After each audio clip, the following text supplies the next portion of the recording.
Everyone, I am here to discuss about impact of tourism on local economies and communities.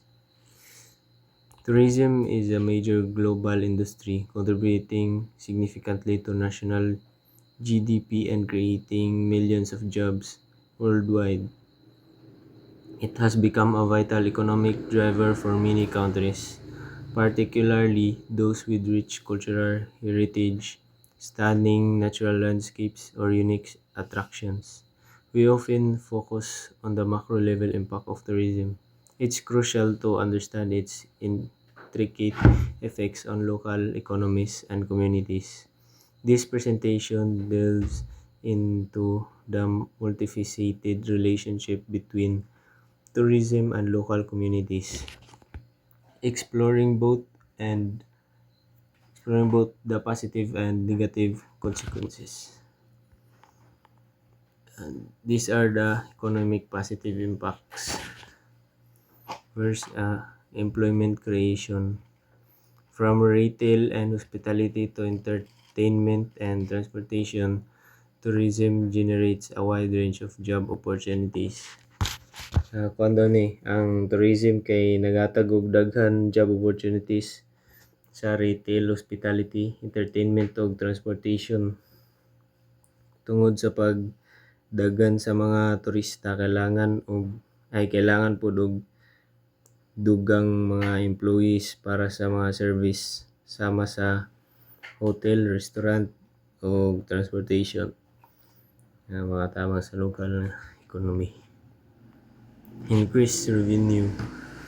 Spending by tourists stimulate local companies bringing in tax money for community services and infrastructure movements. Kuan daw ni, ang gasto sa mga tourist daw kay nakapadasig sa mga negosyo nag-bring daw og in tax money na nakatabang sa service sa komunidad. Economic diversification. By lowering reliance on a single industry, tourism can aid in the diversification of local economies, development and investment. Tourism draws capital and improvements of facilities, services and infrastructure, raising level standards all around. Kuando ang tourism kay makatabang daw sa pag-diversify sa ekonomiya o magdala og pundo para sa pagpayo sa mga infrastructure ug services.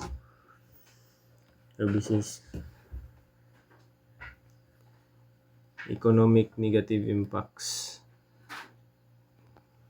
Seasonality and instability.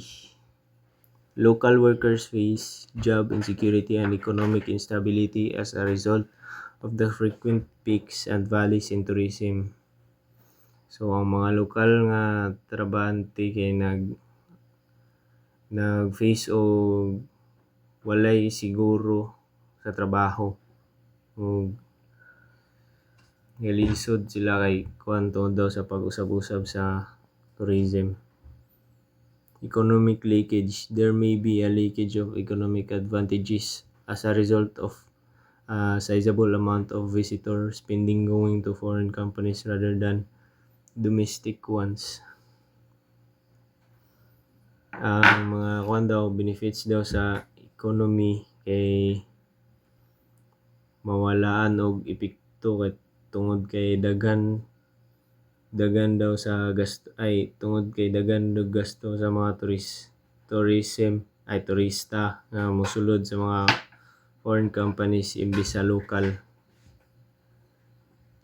Cost increases and inflation. As a result of increased demand from tourists, prices of products and services may rise, making them unaffordable for residents. Tungod sa pagtaas daw sa demand sa mga turista, ang mga presyo sa mga product o mga services may kay mutaas pud siya and maglisod og afford ang mga residente sa atong country. This is the social and cultural impacts. Cultural interchange. Travel can promote cultural awareness by fostering cultural interchange, understanding and appreciation of regional customs. Cultural commodification. When customs are used for financial gain, tourism may cause local culture to become commodified, which could undermine under its authenticity. Erosion of local identity. As communities adjust to meet the demands of tourism, the flood tourist can occasionally result in the erosion of local identity and customs. This is the one, environmental impacts. Environmental knowledge. By promoting sustainable practices and conservation initiatives, tourism may increase public knowledge of environmental challenges. Pollution and resource depletion. Especially in delicate ecosystems, tourism can lead to pollution, resource depletion, and habitat devastation. Stress and overpopulation. Tourism can cause stress on infrastructure and natural resources, as well as overpopulation, which can affect the environment and the standard of living for residents. That's all. Good day, everyone. Thank you for listening.